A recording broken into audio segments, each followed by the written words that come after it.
Jagun Jagun. Right now, based on how I'm feeling right now, based on the way I feel right now, Jagun Jagun is the movie of the year, or let me say, is arguably the movie of the year.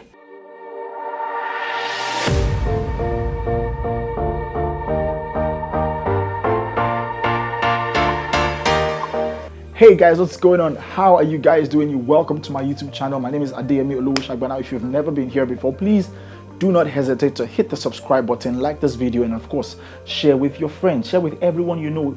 If there's anything you want to say about this video, go straight to the comment section and let me know. Now, let us dive right into it. For the last couple of weeks, I have been seeing trailers, talking about trailers. I dropped a reaction video to the trailer of Jagun Jagun. If you saw it, you can go back and watch it if you didn't see it. Now, I saw the trailer. I even reacted to the BTS trailer that Femi Adebayo Salami dropped on his Instagram page. I even did a reaction video for that one because I was just excited. I was so pumped up for it because it's been a while since I saw a very, very good Yoruba epic film, well made. You know, it's been a while. After, of course, King of Thieves. I think King of Thieves was good, but it wasn't like, you know, Anikulaku was good as well, but it wasn't like, you know. Then there is Orisha, which was also good. But now this is Jagun Jagun that we're talking about. The trailer looked so good, the action sequence and so many things. I mean, in my head, I was like, okay, maybe they just packed all the most exciting parts into the trailer. So I was excited, to be honest. I was excited about it, but then I was still skeptical. You know, I wasn't too sure if it was gonna make my day, if it was gonna really, really impress me, you know. And then finally the 10th of August came and we decided to watch it. I mean, it dropped on Netflix. If you haven't seen it yet, please watch this review first before you go and watch it. Watch this review first before you go and watch it. So I went to see it and my goodness. I mean, you can look at my laptop right there. You can look at it. It's literally still on my screen because I saw it a couple of minutes ago. It's literally on my screen. My goodness, guys. I am too impressed. I am impressed. I am so impressed. It is so good. It is so good for so many reasons. It is so good for so many reasons. And I'm just going to limit the number of reasons I have why you should watch this film. I'm going to limit it to just 5. I'm going to limit the number of reasons why I think you should watch it and why I think it is the movie of the year. I'm going to limit it to just 5 out of a ton of reasons why I think you should watch it and why I think it's the movie of the year. I'm going to limit it to just 5. So let us start. Number 5. It is a classical Yoruba epic. I am telling you, it is a classical Yoruba epic. I had a nostalgic feeling watching this film. I had such a good feeling watching it. It reminded me of so many films. It reminded me of so many films that I saw in my childhood in the mid-90s, early 90s, mid-90s, even to the late 90s. It reminded me of so many films that I saw back in the day while I was growing up, you know, starting with Ipadabo Abija, Ogbori Elemosho, Ajeni Yami. All these films were so good, epic films, even though technically at the time they weren't the best. Technically at the time, you can't say they're like the great films, but in terms of storytelling, they were so good. And when I saw Jagun Jagun, it reminded me of those films. It is a classical epic. It is a classical epic that we will be talking about for a long time for so many reasons. It is such an epic film. And I liked it. I had a nostalgic feeling watching it. Full-blown epic film. You know, you're not hearing someone speaking subtle English or trying to know. Everything is in the Yoruba dialect, well spoken, well delivered. And I loved the subtitles as well. For a foreigner, for someone who hasn't seen a Yoruba film, you know, back in the day when they're doing all those incantations in Yoruba films, they just say incantations. But in this one, they literally subtitled all the incantations, and I loved that about the film. They subtitled all the incantations, and I'm like, yeah, so a foreigner or someone who's not Nigerian watching this film and reads the incantation will understand why he's saying the things that he's saying. You won't just hear them just talking gibberish and wondering maybe they're just speaking some gibberish or speaking in tongues. They're not speaking in tongues, they're speaking Yoruba language. They're just mostly in proverbial terms, if you get what I mean, but fantastic in terms of how epic it is so impressive, and I liked it. Now, number 4, the fourth reason why I think it is the movie of the year and why I think you should watch it is because the production value is out of this world.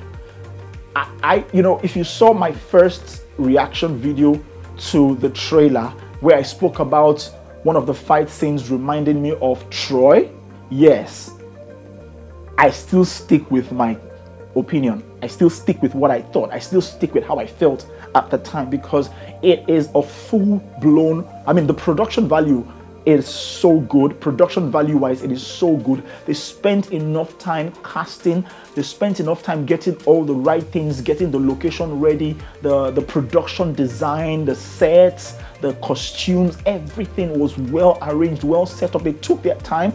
It was quite detailed. Do you get what I mean? So the fact that they had the resources to put together all those amazing looks, they also took their time and were quite meticulous to arrange the house. What I love, the first part of this film that I really, really liked was the Ogunjimi's house, or Ogun, whatever the guy's name, the guy's house, the house of the warlord himself, the house of the warlord. When I saw it, I'm like, what a building. And the location where it was set up, the location where it was put down, it looked like a fortress. It looked like a fortress from a distance. Production design and production value was exceptional. And that is one of the reasons why I think it is the movie of the year. Production value and production design was fantastic. The third reason why I think it is the movie of the year and why I think you should watch it, casting. I think the casting is the best I have seen in a long time. You had the right characters for the right roles. You had the right characters doing the right things. You had the right characters performing the right roles. And that is what I loved. The casting, when I saw Macaroni, when I saw Bimbo Adeboye playing the roles that they played, Adedimeji Lateef was so good. He was so good. He delivered his role so well, so eloquently, so perfect. He was so, I loved his look. You can tell that he took his time to work on his look. His body was firm, body build. He looked like a proper warrior, someone who was prepared for battle. His muscles were firm, his abs, everything looked tight. Of course, Femi Adebayo Salami himself, he looked so good for the role. I liked his, the way he was twitching and tweaking his neck. I liked it. I liked everything about the casting. When I saw Oga Bello playing one of the kings, when I saw Odunlade Adekola at the beginning of the film, I'm like, and then they killed this character off at the beginning. I'm like, hey, you killed this guy's character, Odunlade, arguably the biggest actor in the Yoruba film industry. You killed his character at the beginning of the film. What else are we watching? But then I didn't miss him. I didn't wonder why they killed him. I wasn't angry at the fact that they killed him at the beginning of the film, because so many things were happening and there were so many other actors who played so many other roles that helped me follow the film through till the end. Casting, I think, was spectacular. It was well done. That is one of the reasons why I think you should watch it and why I think it is the biggest film of the year. The second reason why I think you should watch this film, it is because of the visual effects, the special effects. Big shout out to Ant Hill Studios, Niya Kimolanyo's crew. You guys did a fantastic work. Post-production and visual effects that you guys did, the post-production work and the visual effects that you guys did on this film is spectacular. And you guys outdid yourself. Comparing it to what you did with King of Thieves, what you guys did on this one, it is spectacular. And I love the fact that the 100% of this crew, at least based on what I saw from the BTS trailer, I love the fact that 100% of the crew of this film are Nigerians. They didn't bring any foreigner to film this film, to shoot this film. They didn't bring one Oyibo to do DOP. They didn't employ one Oyibo to do special or visual effects. Every member of the production team, of the crew of this film, are Nigerians, homegrown. It shows the number of talents, the enormous talents that we have in this country, the on-set talent, and of course, the post-production talent in terms of visual effects, special effects. Big shout out to Hakim Effects as well, the guy that did all the special effects, makeup, all the explosions in the film, all the blood spilling. Big shout out to Hakim Effects. I think it was just great. Hakim literally outdid himself in this film for all the reasons in the world, for everything that I saw. I think it is the biggest film of the year in terms of visual effects, in terms of special effects, in terms of graphic design, in terms of production design, it is the biggest film of the year. Yeah, I said it. Now, the number one reason why I think you should watch this film, the number one reason why I think you should watch this film, number one reason, yes, the story. See, I can talk about the visual effects. I can talk about the production value. I can talk about the special effects. I can talk about the great casting. I can talk about the fantastic production design. I can talk about the cinematic exploits. I can talk about how great the talents are. But if the story was bad, there is nothing to talk about. Honestly, because I always say this in all my reviews, no matter how great the film is, no matter how much you put into marketing, if the story is bad, it's going to leave a sour taste in the mouth of the audience, whether you like it or not. It is going to leave a bad taste in the mouth or in the tongue of the audience. But they didn't do that with this film. It did not leave a bad taste in my mouth. I was so impressed. The story is so good.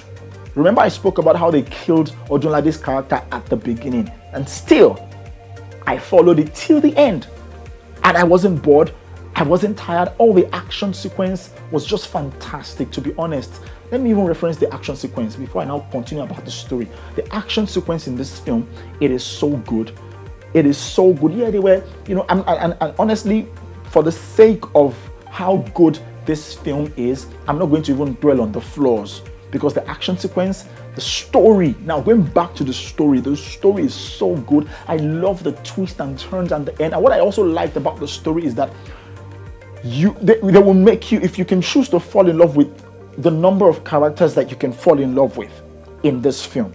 Is it Adezimeji Lateef's character, Femi Adebayo Salami's character? There are so many characters that they can intentionally make you fall in love with in this film, which is one of the reasons why I say the story is so good. And I loved the twist at the end. They brought like a surprise package at the end. Now, big shout out to the story, the writer, the script. I know Femi Adebayo Salami owns the story. He came up with the story, but big shout out to the writer of this film. I think it is a fantastic story. I think it is just beautiful. You're not going to be bored. You're not going to be disappointed. I like how they created different characters that you can fall in love with, and they made the characters quite significant in the story. And I loved how they linked the story of all the characters. It was quite interwoven, and it was good. It wasn't complicated for any reason. There were twists and turns here, and they were twists at the end. The plot twisted at the end of the film, and it didn't ruin the story. It didn't ruin the trajectory of all the characters from the beginning till that point.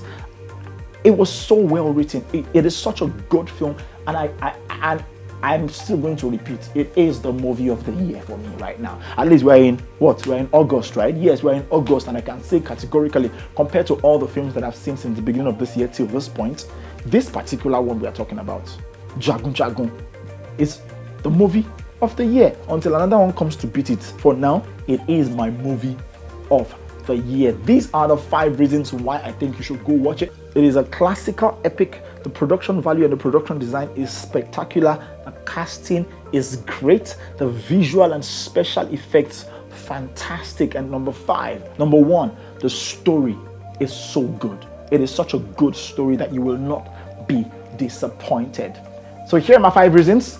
If you like this review, please hit the like button, subscribe to this channel. If you've never subscribed before, please go straight to the comment section and let me know what you think about this review. Now, if you have seen the film as well and you don't agree with all these things that I said, please, let's have a conversation in the comment section. I'm wondering why you would not agree with most of the things that I said actually. But if you don't agree, which you have a right to your opinion, let's find out in the comment section. Make sure to watch Jagun Jagun and talk about it, tweet about it, share it with your friends, tell everyone, share your Netflix password with your friends so other people can watch it. I'm marketing, they didn't pay me for this, but I want you to watch it so you can feel the way I felt. If you're a big fan of epic films, then you're going to love this one.